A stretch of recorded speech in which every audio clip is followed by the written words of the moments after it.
Welcome again. Let us finish what we were doing some days ago.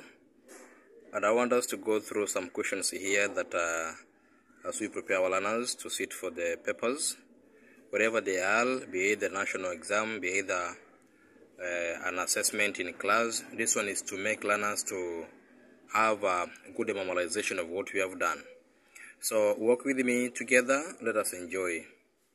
The main reason for establishment of a Swan High Dam on River Nile in Egypt was to provide water for irrigation. We can say that provision of water for irrigation, or we can say to put more land into use, because Egypt is a dry land and they needed water for irrigation. So the main reason for establishment of a Swan High Dam on River Nile in Egypt was to provide water for irrigation farming, or to put more land into use, or to increase what you call food production in the region. The main problem facing river projects in Africa, we have what you call siltation. Siltation is the major challenge facing river projects in Africa, siltation. We also have what you call Commonwealth Games, are held after every 4 years. And the main reason why we have the Commonwealth Games after every 4 years, it is to promote unity, oneness, to promote cultural and social life among the members that were the former colonies of Britain. The Commonwealth is an international cooperation body that consists of the former British colonies. NP, we have 9 former colonies may also apply. But there before, we had the qualification for a country to be a member of Commonwealth. You must have been colonized by the Britain. But nowadays, the doors are open for any nation. Once you are free and you have attained independence, you can join and be a member of a Commonwealth. But before, we had what you call, you must be a member or the former colony of Britain. The headquarters of the UN are found in USA, New York, in USA. Remember, UN was established in 1945, United Nations, to put an end of the Second World War, and also to prevent the outbreak of another war, and also number 2, to promote what you call the long-lasting peace in the world, and also to promote, of course, development in those areas that were affected by the World War II. The main export products from Somalia, we have bananas and livestock. Bananas are grown under irrigation farming, so learners be very much careful. Bananas under irrigation farming from Somalia, and livestock products, of course, from Somalia. The largest swamp in Africa is Okavango. Okavango is found in Botswana. The largest swamp in Africa is Okavango in Botswana. The deepest lake, of course, in Africa is Tanganyika, and also Tanganyika is the longest lake that we have in Africa. It is a salt lake, and of course a freshwater lake. The safest place to cross a busy road, it is at the footbridge, or where there is what you call traffic lights. But mostly we have what you call the footbridge. A busy road, it is a highway. We have the footbridge. In case you don't have the footbridge, you might be having what you call the underground tunnel, or we have where we have the traffic lights. Lake Gambia and Shakabobo, Bilisa, Manzala, Kanyabora, and Otange, all those are oxbow lakes. Ghana, of course, Uganda, Tanzania, Senegal gain independence peacefully using peaceful means. Others we use what constitutional ways or diplomatic ways, all forming of political parties. So they can ask you, the Ghana, how Ghana gained independence, or Uganda, Tanzania, Senegal, we say it was peacefully through forming of political parties. Then we have Kenya, Zimbabwe, and Mozambique. They applied what we call the armed struggle, of course, because the white men were not willing to negotiate. So the Kenyans, Zimbabweans, and members in Mozambique, they saw that it is good that if we can use what we call the armed struggle to fight for independence. Ethiopia was never colonized, and it's because it had a powerful Emperor Menelik II, who successfully resisted the Italians' invasion in 1936. We call it the Battle of Adwa of 1936. So Ethiopia was not colonized. Apart from Ethiopia, question number 87, we have also Liberia. So Ethiopia and Liberia were not colonized. It was because we had the powerful Emperor Menelik II, and Liberia was set aside as a home of freed slaves. Somalia was colonized by the three members, namely, we had the France, Britain, and Italy, the so-called the FBI, that is Somalia. The first country to gain independence in Africa, of course, was Egypt in 1922, And the last country to gain independence in Africa was not Namibia. In fact, initially we had what we call South Africa, which came in 1994. Then later now we had South Sudan, which came in the year 2011. So South Sudan is the latest country to gain independence in Africa, not Namibia. South Africa gained independence in 1934, of course, but it got freed from apartheid rule in 1994. So 1994, that's when we see that the country was free from slaves. The country was free from apartheid rule. Remember, apartheid rule, it is a role of segregating members in South Africa or discrimination. But now when Nelson Mandela came as a president through the ANC, African National Congress, the National Congress Party, he dealt with what he called apartheid rule by electing members or appointing members to his cabinet from all races. The first democratically elected president of South Africa, of course, was Nelson Mandela of 1994 to 1995. He ruled for only one term of 5 years. Then from there, he retired voluntarily from active politics in 1999. Ethiopia is headed by the prime minister. We don't have the president. We have the prime minister. So the head of the government in Ethiopia is the prime minister. We have the head of state in Swaziland, or Eswatini is the king. And also the head of government in Swaziland is the prime minister, a prime minister who is appointed by the king. And the traditional system of government was known as Tingundra. The traditional government was called Tingundra. And the Limbandra was a system of government. So the traditional parliament, not a government, traditional parliament of Swaziland, Tingundra, and Limbandra, we have the system of governance. The system of governance. If we can try to check it very fast, under the Swaziland, Tingundra, and Limbandra, we see that Swaziland was ruled by the king, and the position of the king was hereditary. The title of the king is Ngwenyama, meaning the lion, and Swaziland had a traditional system of government. Tingundra, and Limbandla was a traditional parliament. So the traditional government, we can say the traditional system of government was known as Tingundra, and Limbandra was what we call traditional parliament. We have what we call traditional parliament. There's something I want us to go through together, saying that Swaziland is ruled by a king. The position of the king is hereditary. The title of the king is Ngwenyama, meaning the lion. And the Swaziland is ruled through a traditional system of government called Tingundra. So the king is the head of the state, and the country has a prime minister who is appointed by the king, and the prime minister is head of the government. The prime minister makes recommendations to the king on whom to be appointed as the cabinet. The king is assisted by the Swazi National Council, known as Lingoko, appointed by the king. The Queen Martha Ndrovukasi Nzulie is one of the advisors of the king. And the Swaziland is made of two houses, of course, what you can see there. So we can proceed. So we have said that the traditional system of government in Swaziland was known as Tingundra, and Limbandra was the traditional parliament. The king's title was Ngwenyama, and the king's mother was known as Ndrovukasi.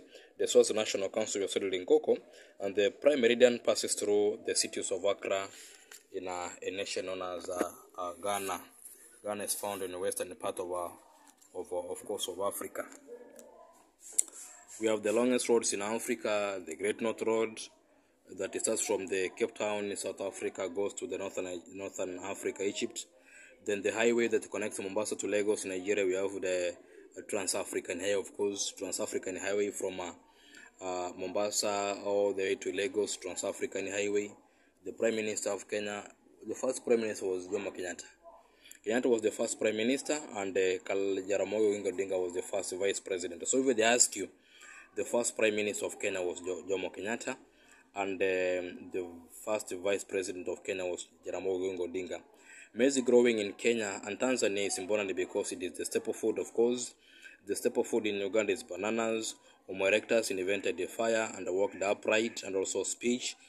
The remains of early man are called fossils. The old urban centers in Kenya along the coast or developed as a result of trade. So most towns in the coast region of Eastern Africa, they grew due to trading activities. Remember, the Arabs, when they came purposely to do trading activities. Missionaries mainly came to Eastern Africa to spread what you call Christianity.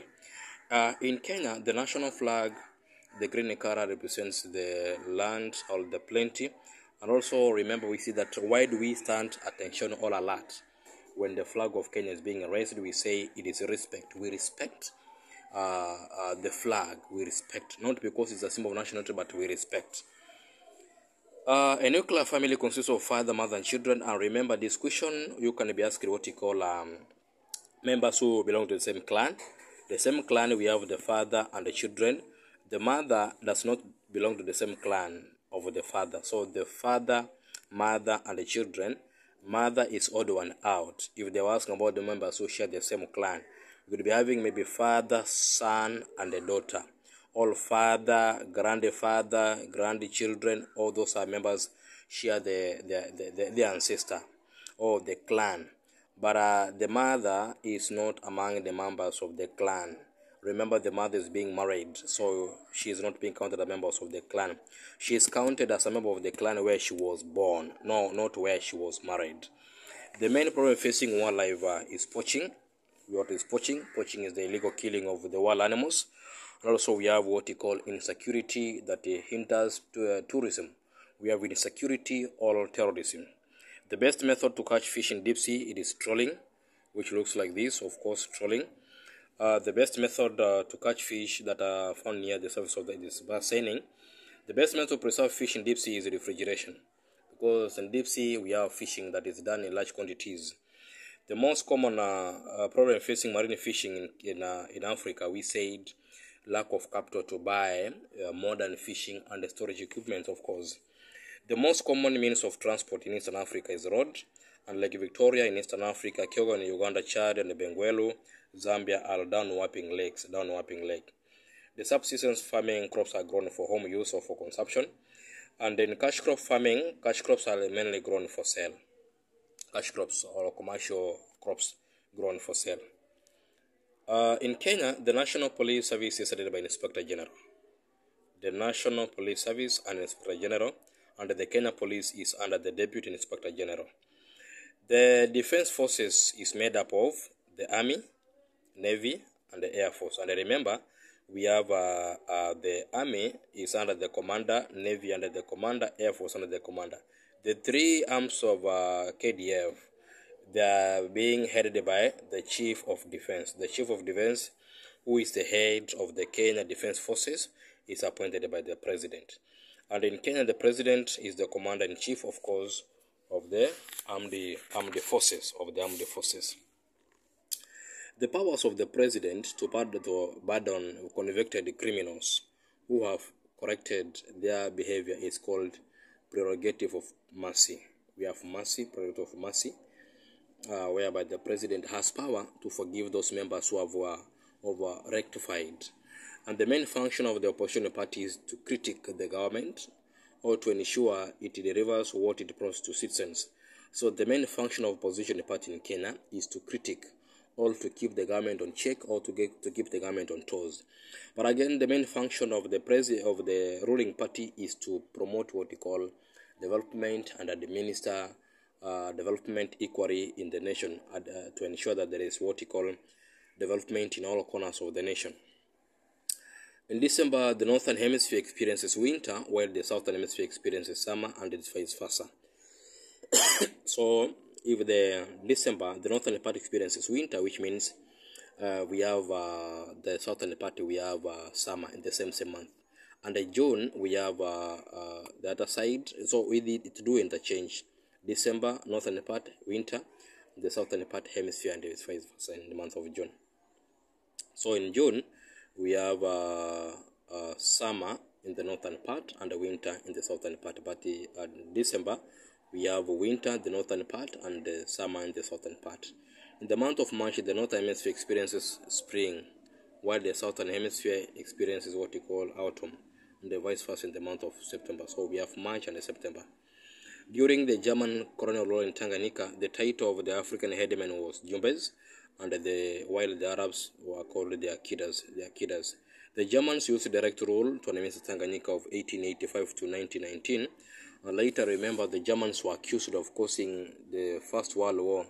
So, Germans the Germans, all our colonies were taken away by the League of Nations, which was formed in 1919 to put an end of the First World War. So the Germans were accused of causing the First World War, and all our colonies were taken away by the League of Nations and given to the British as a trustee.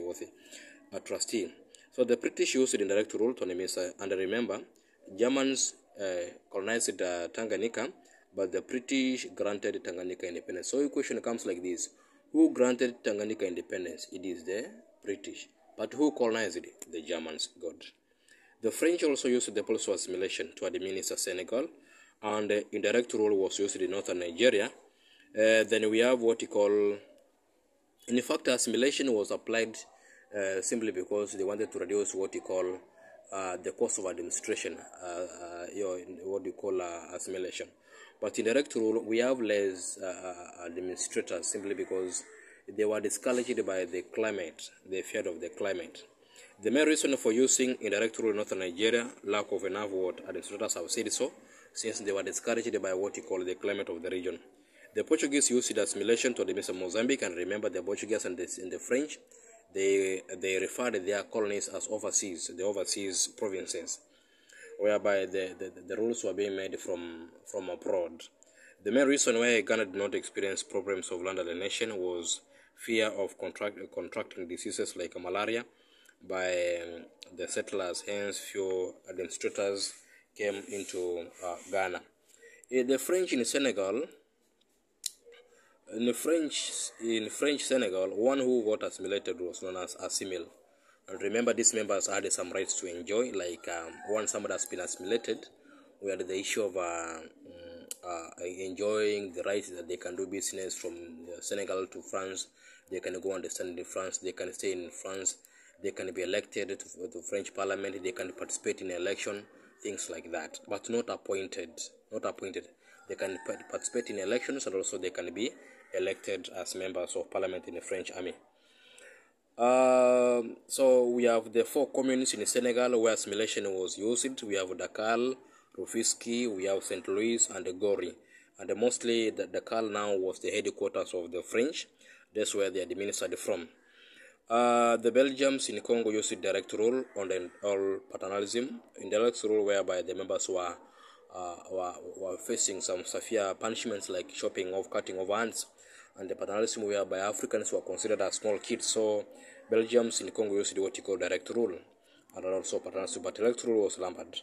The struggle for independence in Zimbabwe was locally known as the Chimulenga War.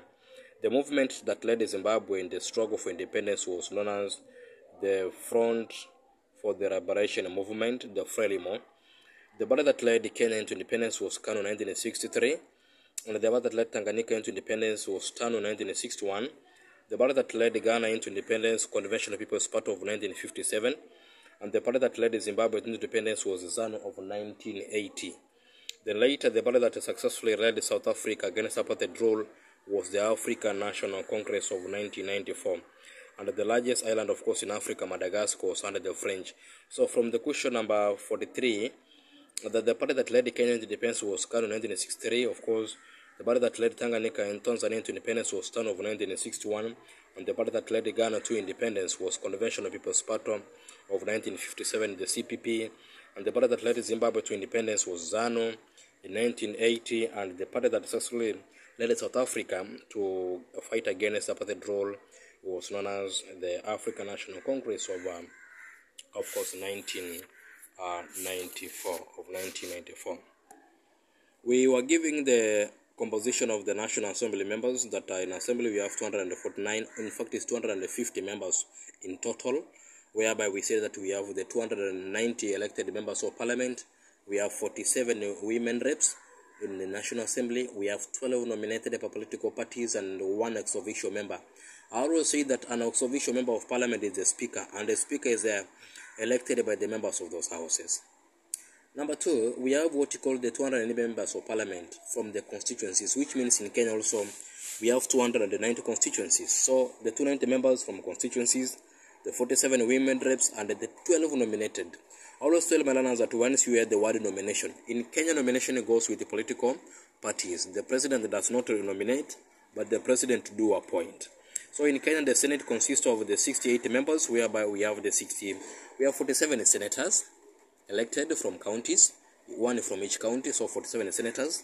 We have 16 women nominated. So the funny thing with the National Assembly and the Senate, the difference in terms of nomination, we say in the National Assembly we have 12 nominated, and it's a mixture of both genders. But when you go to Senate, categorically I said that we have 16 women senators who are being nominated by political parties. Then we have two youths, a man and a female, who represent youths, and two members, a man and a female, representing members with the special needs. So the speaker is an ex officio member.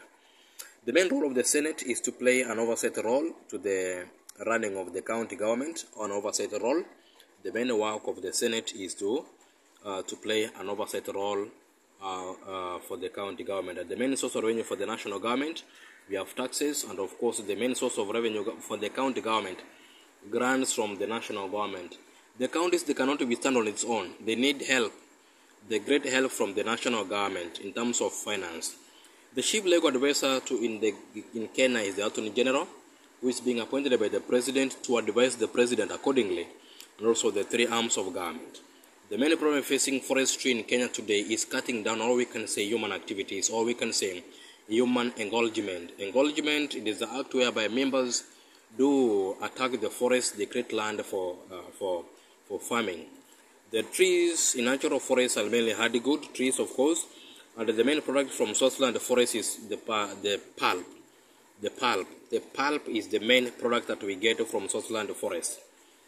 Under the succession laws of inheritance, if one dies and does not leave the will behind, the dependents obtain a letter of administration from the court of law. This letter guides members in the family on how to share. And of course, in this case, the rightful members to share family property are children in that family. We are going to proceed later. Please stay tuned. Thank you very much.